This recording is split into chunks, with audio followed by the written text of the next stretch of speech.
We are live once again on Proline TV, the Our Football Network. We're talking NFC West and specifically the San Francisco 49ers. Kyle Madson joining us, managing editor, the Niners Wire. Good talking to you again, Kyle. Yeah. Same to you, Greg. Hope all's well, man.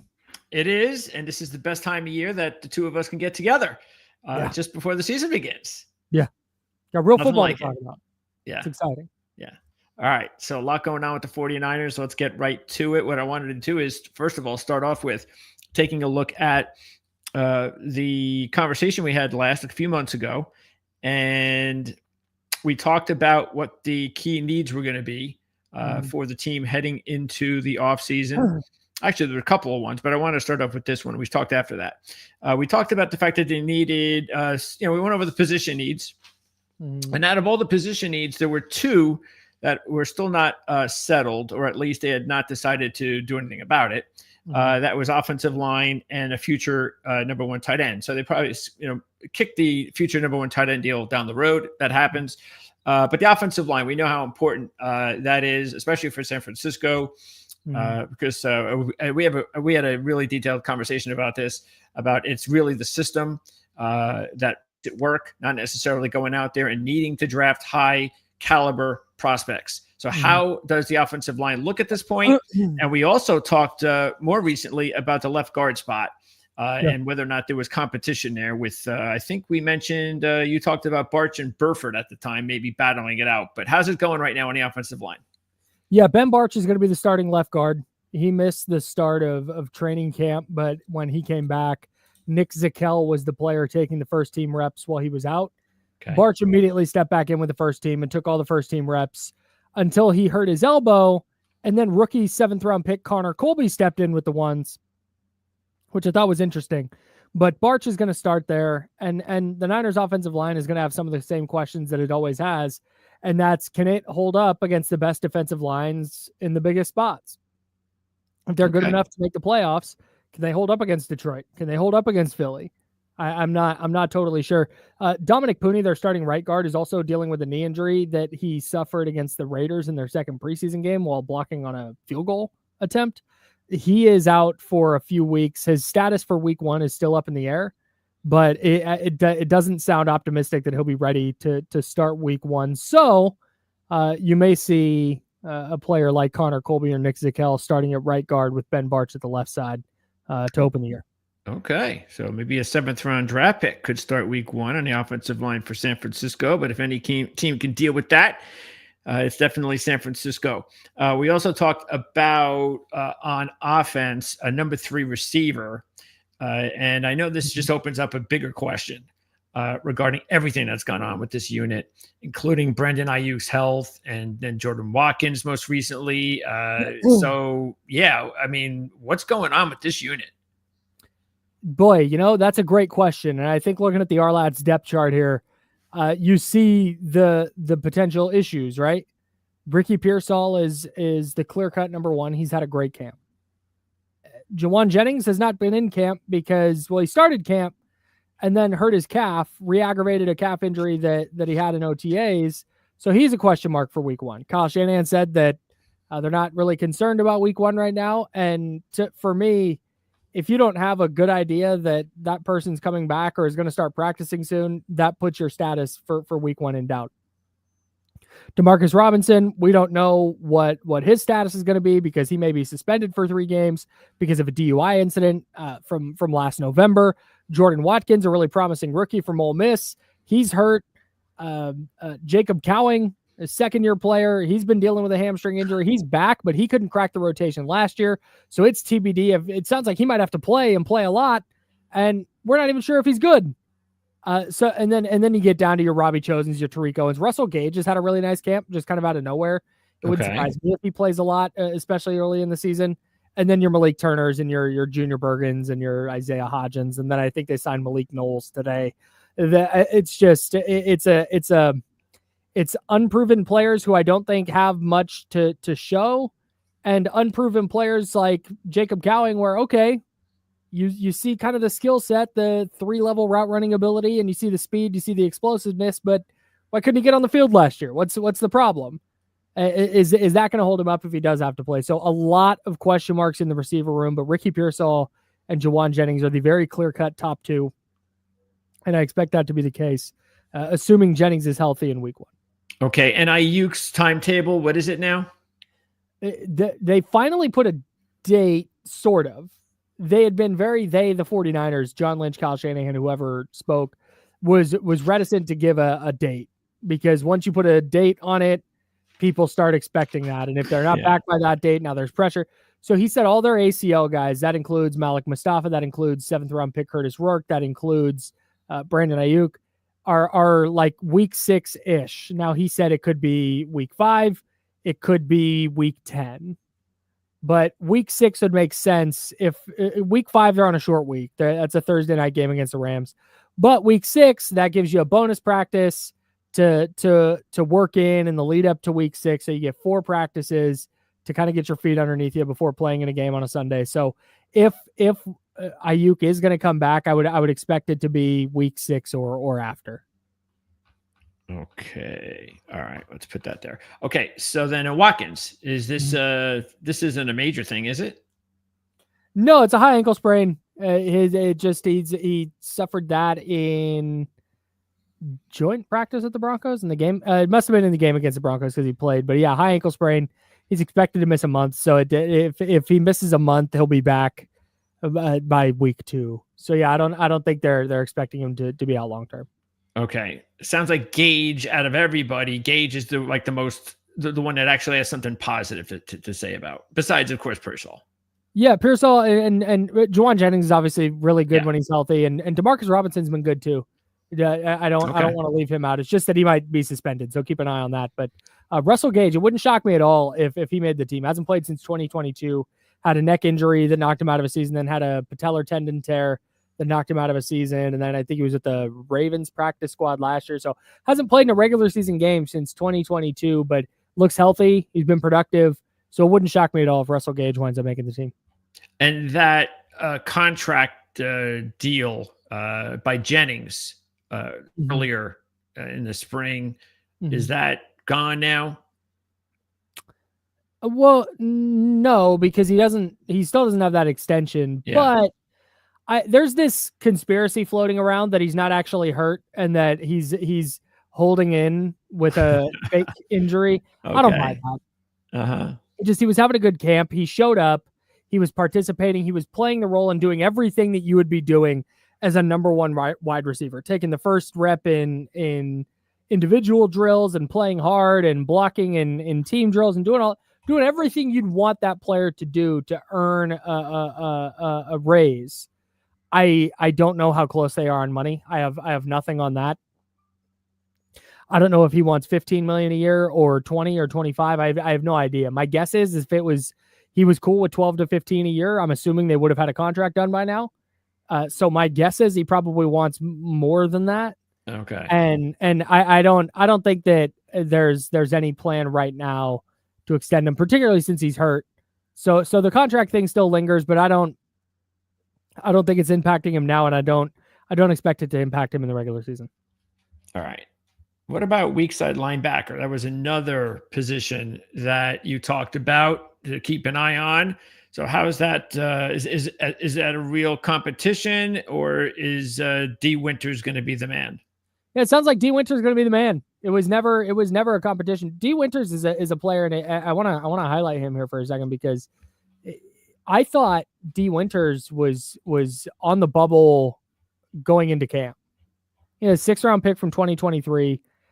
They didn't trust him to play will linebacker last year, and they went with Devondre Campbell for a bulk of the year. And D Winters played, I think, the 3rd most snaps among linebackers for San Francisco last year. But he bit too hard on play fakes and was over aggressive and just didn't look like an NFL linebacker. And so I thought maybe this might be his last camp with the Niners.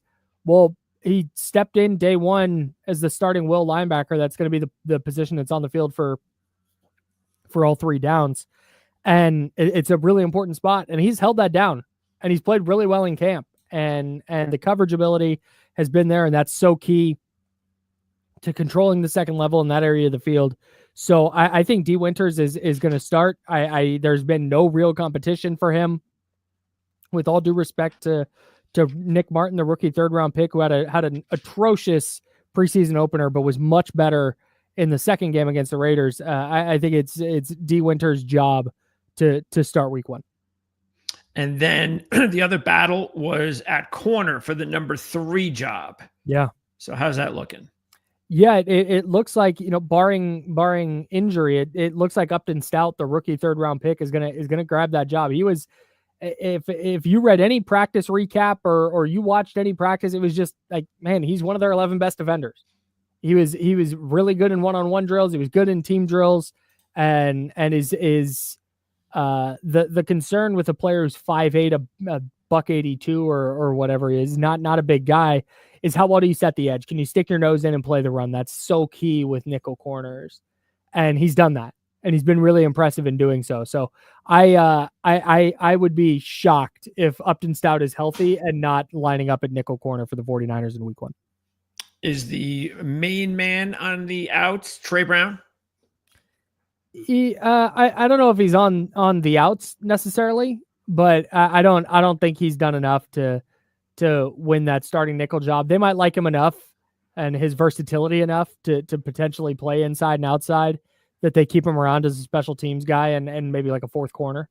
Okay. But I don't think he's necessarily in competition with Stout to be the starting nickel. One more, and then we'll take a different approach, and that is competition for Jake Moody, which never happened. Are you surprised by that? What happened a little bit? Greg Joseph was in camp, and they were by all accounts dead even, and then the 49ers ran into injuries everywhere else and couldn't hold a roster spot for a kicker anymore. So they cut Greg Joseph, and Kyle Shanahan made it really clear that there was this reaction when that happened that, Jake Moody won the battle. But Kyle Shanahan made it very clear Jake Moody is still battling with every available kicker. He has to make his kicks. And then against the Raiders, he didn't get an opportunity against Denver. And then against the Raiders, he missed from 53 and then barely made a 26-yarder to follow that up. And it felt like, oh man, this is dicey. But in the 4th quarter, he hit 2 game-tying kicks, one from 44, one from 50, and then hit a game winner from 59 and looked comfortable. Oh. And the 59-yarder, he drilled it. Like it wasn't like he he drilled it. It was right down the middle. So I think he's the kicker for now. I still think he has a really short leash. If he comes out week 1 and misses 2 kicks, I wouldn't be surprised at all if we see Jake Moody let go and Greg Joseph in the building for the 49ers. But for right now, yeah, there's no internal competition, and Jake Moody's the kicker. Okay, now let's I want to start with the offense. There's a second line of questioning, and that is, well, first of all, I got to ask you about all these players in red here, these other injured players, especially at running back. What's going on there with all those injured running backs? Isaac Guerendo's back. So he had a shoulder injury early in the year. So Isaac Guerendo's back in practice. They're kind of easing him in just out of precaution, especially because he dealt with a bunch of injury stuff last year. So Isaac Guerendo is back. I'm expecting him to be RB2 to open the year. Jordan James broke his finger before what day is it? Wednesday. So a week ago today, 2 weeks ago today, broke his finger and needed surgery. They expected him to be out a couple of weeks. So I'm guessing he'll be ready for week 1. Corey Kiner, the undrafted rookie, really promising young player, turned his ankle badly against the Raiders, has a bad high ankle sprain. The team actually waived him on Wednesday. Waived him with that injury designation. So if he clears waivers, he'll revert to their IR and be there for the season. He might get picked up off waivers though, where it's TBD on when he'll be back. Okay. And Jordan James? He was the one with the broken finger. Oh, that's right. Broken finger. Okay. How's Curtis Rourke? Curtis Rourke is one of the ACL guys that Shanahan mentioned, who is like week 6. Okay, one of those guys. I think the plan with Curtis Rourke, the 7th round quarterback from Indiana, I think the plan with him, and I think they knew this all along because he'd been playing on a torn ACL, which is really impressive. Yeah, that was crazy. Yeah, but it sounds like if he does come back, it would be around week 6. My guess is they're going to redshirt him though, and he's on the non-football injury list right now. I assume he'll probably stay there for the year, and that'll kind of be that. He'll get some mental reps and he'll be back next year. Are the 49ers happy with Mac Jones as the backup? Yeah, I think so. Okay. They said they obviously scouted him a lot leading up to the 2021 draft, where they ultimately took Trey Lance number 3 overall. Jones has looked for the most part fine. You see some of the lapses that cost him his job in New England and has turned him into a backup, but you also see some of the dimes that made him a first round pick. So I think he's trying to take the Sam Darnold route, where he gets some extra coaching, some extra development with the 49ers, and then maybe tries to go out and grab a starting job elsewhere. But for right now, I think they're very much happy with Mac Jones, QB2. How many tight ends will the Niners keep? Oh, I got in a debate with my co-host on Candlestick Chronicles about this. Okay. So I have them keeping 4, and it's the 4 that you guys at Our Lads have listed here: George Kittle, Luke Farrell. They're locks, like they're stone cold locks. And then Braden Willis and Jake Tonjes. Maybe they only keep 3 and get Tonjes or Willis to their practice squad. But I think that, or we may see one of those instances where they keep 3 on the initial 53-man roster, waive 1, and if they clear waivers, re-sign them when they move somebody to IR. Yep. That's a definite possibility. But I have them keeping all 4. I think they're going to run a lot of multiple tight end sets. I think Tonjes and Willis both have enough pass catching upside that they're intriguing enough to keep around. Willis, from what I understand, has had a really nice camp. Tonjes had a good preseason last year. He's been with the team since last year. He's on the roster last year. So I would be a little surprised if they keep Willis over him.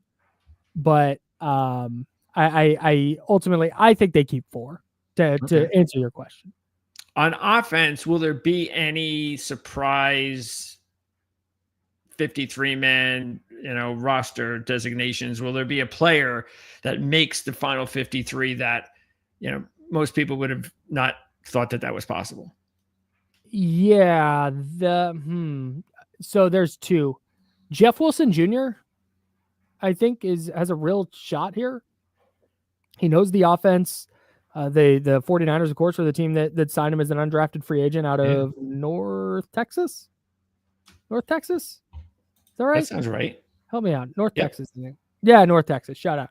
So they know him, and he's 30 now, I think. So he's not going to be their number 1 back, but I think when you're looking at a 3rd and potentially 4th running back, you just want a guy you trust, right? Like a guy, if he has to go in the game, you feel good about handing in the ball 8 or 10 times. And I think they feel that with Jeff Wilson. So it wouldn't shock me if Jeff Wilson makes it. And then the other one is Robbie Chosen. I just don't think with this receiving core, you can really sleep on any veteran who's been productive in the NFL. He was their most prolific receiver against the Raiders. And again, you don't want to put too much stock into the preseason, but when you just start looking at injury stuff and reliability and do they trust Jacob Cowing? Is Demarcus Robinson going to be around? Robbie Chosen spent time in San Francisco before. If they think that he knows the offense well enough that he can go in and give them 15 to 20 snaps a game, it wouldn't shock me at all if they try and keep him around.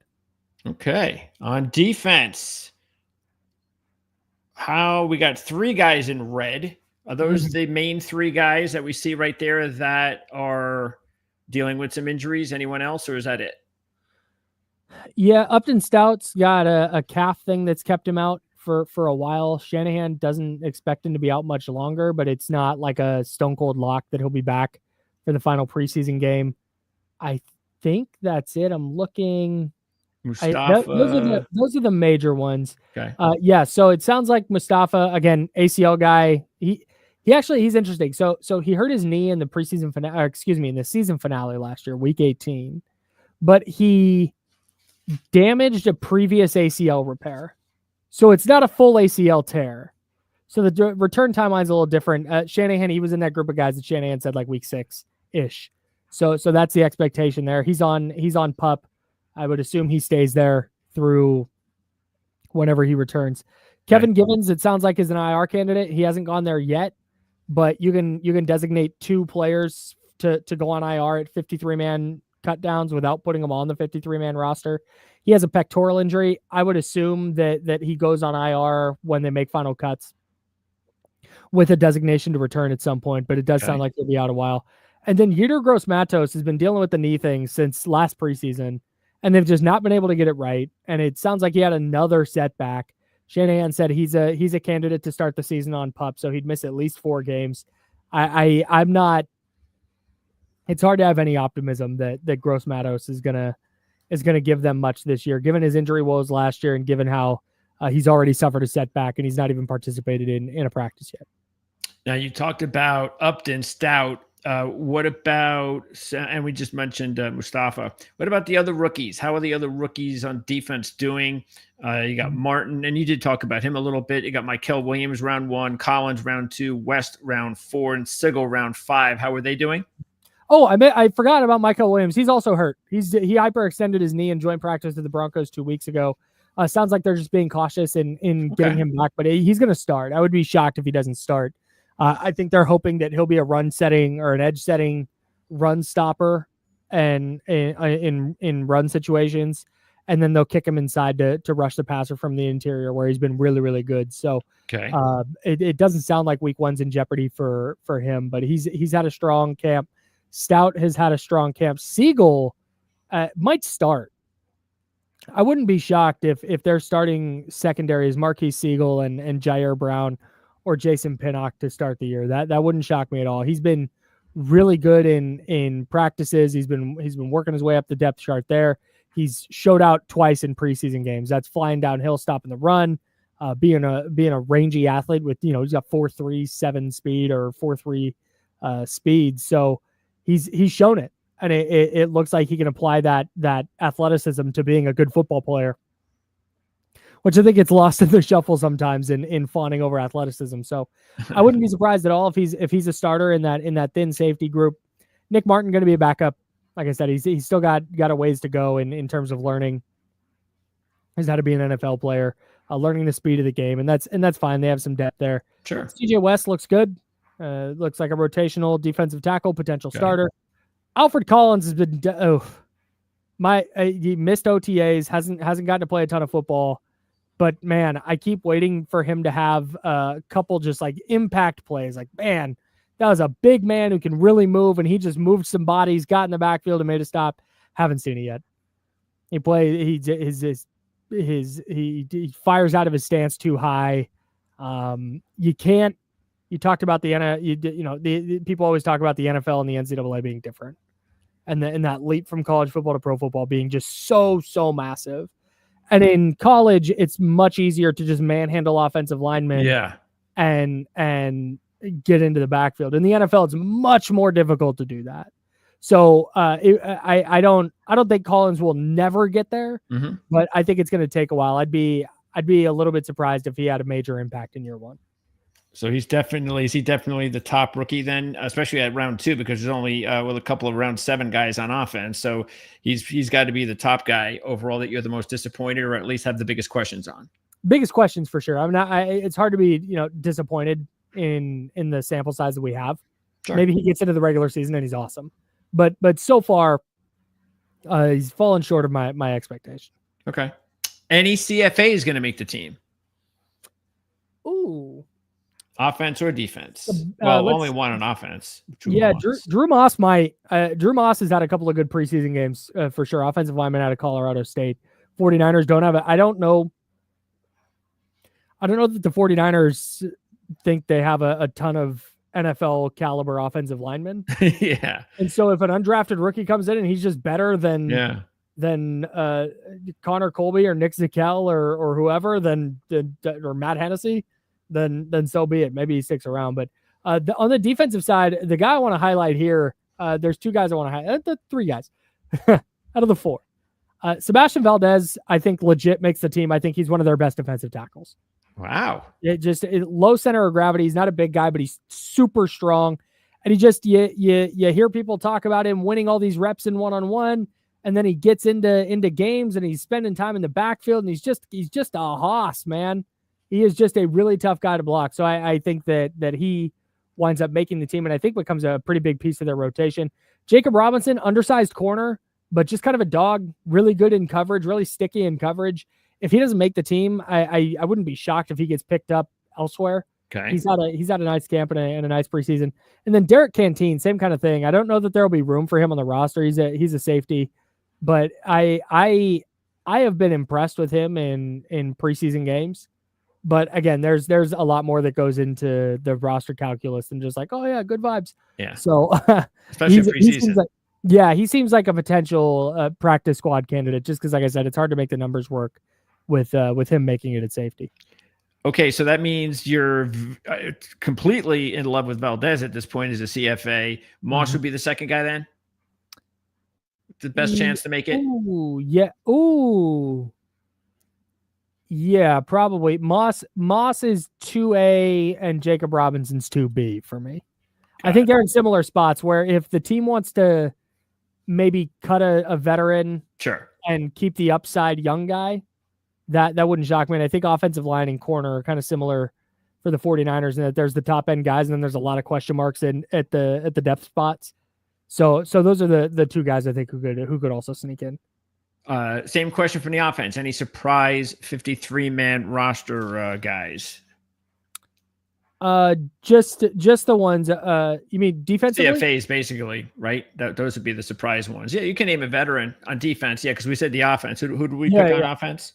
Yeah, on offense it was Jeff Wilson and Robbie Chosen. That's right. Defense. Ooh, a surprise. Maybe a player like Chaz Surratt, a linebacker. Oh, okay. If they just really like him on special teams, that wouldn't surprise me.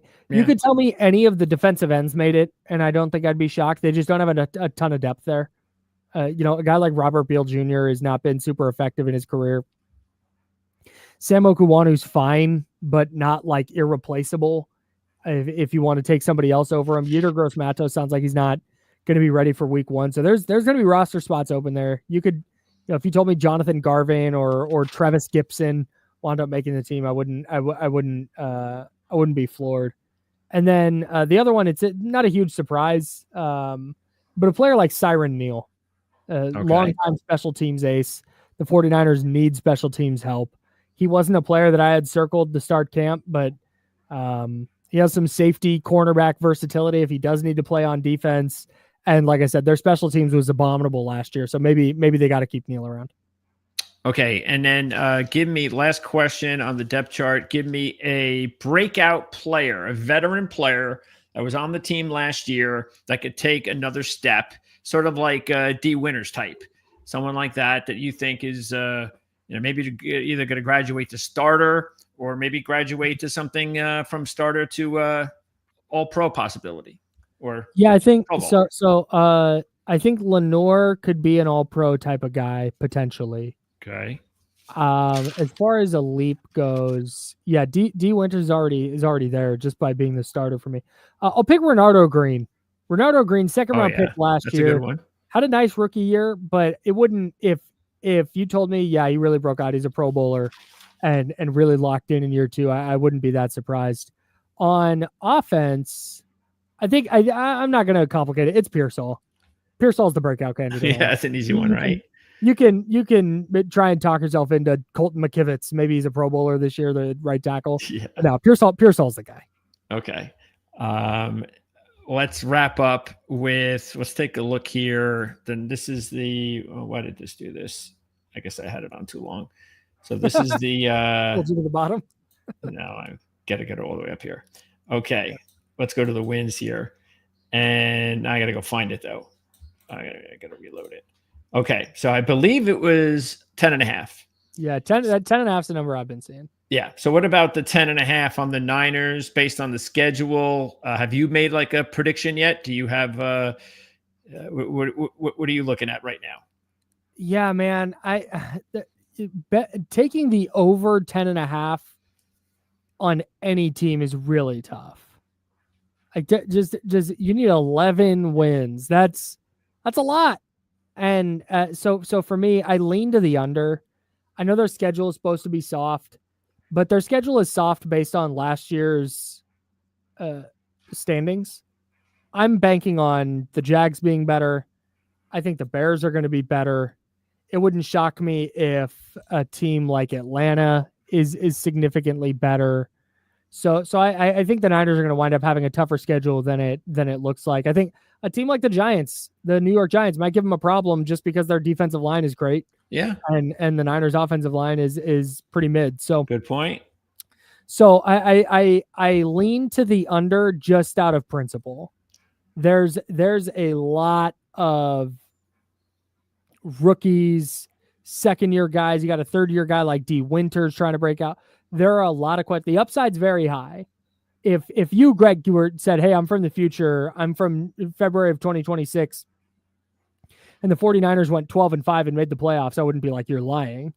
Like sure. That's on the table for sure. But I think if you're wagering, if you're doing the betting thing and you're having to do that, I lean to the under for sure. And I think the juice is on the under as well.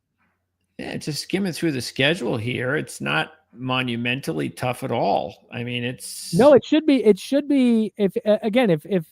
if they played this exact schedule last season, I think they probably win 8 or 9 games. Probably. But we don't know, like you said. That's the thing. But Seattle, you open at Seattle, that's a tough game. Sure. I think Arizona always gives them trouble. I think Jacksonville is going to be better. That's one of those teams you just talked about. Yep. I think the Rams are going to be really good. I think Tampa Bay is going to be really good. Atlanta could be good. I think Houston is an excellent team. I mentioned New York, the Giants. Carolina. Panthers don't think are very good. You got to beat Carolina and Cleveland. Those are games you got to win. Tennessee, that's a game you got to win, even if they're tough to beat. But like Chicago could be a lot better. So yeah, man, I think it's going to be a good division. I think there's a chance that some of those teams they're playing that were really bad last year are at the very least better this year. So yeah, man, I think my official prediction was 11-6, but if I'm putting money on it, like, man, they don't need that many things to go wrong to be like an 8 or 9 win team, right? Christian McCaffrey gets hurt. Trent Williams gets hurt. Oh yeah. Brock Purdy goes down for any amount of time. Like you're suddenly looking at a team that's not great. So I lean to that under at -130. Yeah, this team does have they have some really good players, but then they don't really have a lot of good depth, and that's not necessarily a great mix. I think a fun move would be to just hedge and take that over 11.5 at +180, and then the under 9.5 at +140. Oh, so anywhere from 9 to 12. Yeah, because that way, if something goes really wrong and they win 7 games, you're covered. But then if there's also, I think, an equal chance that everything kind of goes their way, and they win 12. Well, there's a big number if they just win 8 games. Yeah, 250. Yeah, plus 255. Yeah, man. If you want to bank on some old players getting hurt, but 255 is a big number. Yeah, or like you said, you could do over 11.5 at +180, or 255 under 8.5, and you bet them both, and you just need one of them to come through. Exactly. Yeah, we got it all figured out. Yeah. Super Bowl odds are 20-1. Division odds are +150. They're the favorite. The Rams are not that far behind. Really, what are you thinking? Favorite over the Rams. Yeah, man, I wonder how much Stafford's back injury has to do with that. Yeah, the NFC West is such a toss-up. I lean Rams just because at +195 I like the value, and God, I also like the Seahawks at +550. That's crazy, man. How about one of these? You can do one of these. This is what I like to. These specials here. Oh. You could do first Rams and second. First, Niners second at +5. What do I get for Seahawks first, Niners second? Seahawks first, Niners second at +1,000, 10-1. What about Seahawks first, Rams 2? 1,300, 13-1. Give me that. So you can do both of them. Yeah, I love that. At +1,300 for sure. If I'm picking outright, I'm just like if San Francisco has like we were saying with the win totals, if they just bad season, they're not going to be in first or second. Yeah, the Seahawks might just be good. Like Michael McDonald might just be a good coach, and they might be cooking down there. But yeah, I think the Rams. If I'm picking outright, the Rams at +195 is the move for me. McVay is obviously a great coach. I think they have a bunch of young talent. That I mean, they almost beat Philly in the playoffs. I know. There's something to be said for that, man. There's something to be said for that. So Yeah. I don't know if you want to bank on Stafford's back. That's the thing. But I think for right now, I like the Rams. And if not, it's if I'm just picking no odds, then yeah, I think if you're canceling out the Rams, I think you got to go Niners. I Just actually, top end talent is there. and maybe it's not a big surprise with McVay, of course, but I was really impressed with Stetson Bennett in the preseason. I was like, I thought this guy was on the verge of not even making the team. He doesn't look like that to me. He looks. Yeah, he's also 30 years old playing in the preseason. I know he's not 30, but no, he's not 30 yet. No, but yeah, I always was like what 35, and he's like, Yeah. I mean, you don't even know if he can even stay healthy for a game if you need him. Yeah, he's so uninspiring. But for me, that if Garoppolo does play, he's back under McVay, who's an awesome coach for a player like Jimmy Garoppolo. Got Devontae Adams there. They've got Cooper Kupp there. They have Kyron Williams with a good run game. I think their defense is going to be really good. It's the formula that Jimmy Garoppolo needs to be successful. Yeah. And he's got McVay, like you said. So that's the important thing. But you're right. I think Les Snead, I think he's the most underrated general manager in sports. Incredible. What he did to that team just a few years ago when they gave everything up for that Super Bowl win is amazing. Yeah. So they've not had a down year. No, right? It's incredible. They mortgaged the future, and they didn't have to pay a price for it. Didn't miss a beat. It's just unbelievable. Yeah, what they've done there is amazing. Best combination right now going. Snead, even though they got 2 Super Bowls, which is nice. Not everybody. I mean, just imagine if they had like a quarterback in their 20s.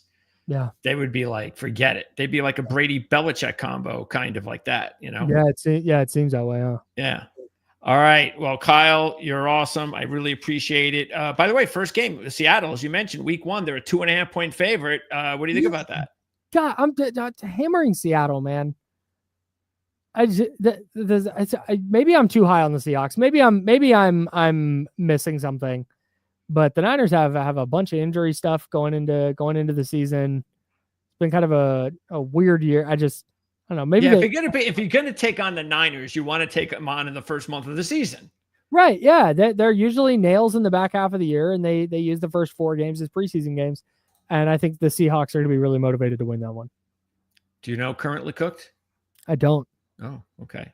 How's it going? Currently Cooked. I thought you with that kind of a reaction. I thought maybe he knew who you were. So that means you're Seattle. Yeah, at the 2 points as of 2.5. Yeah. That's our lane.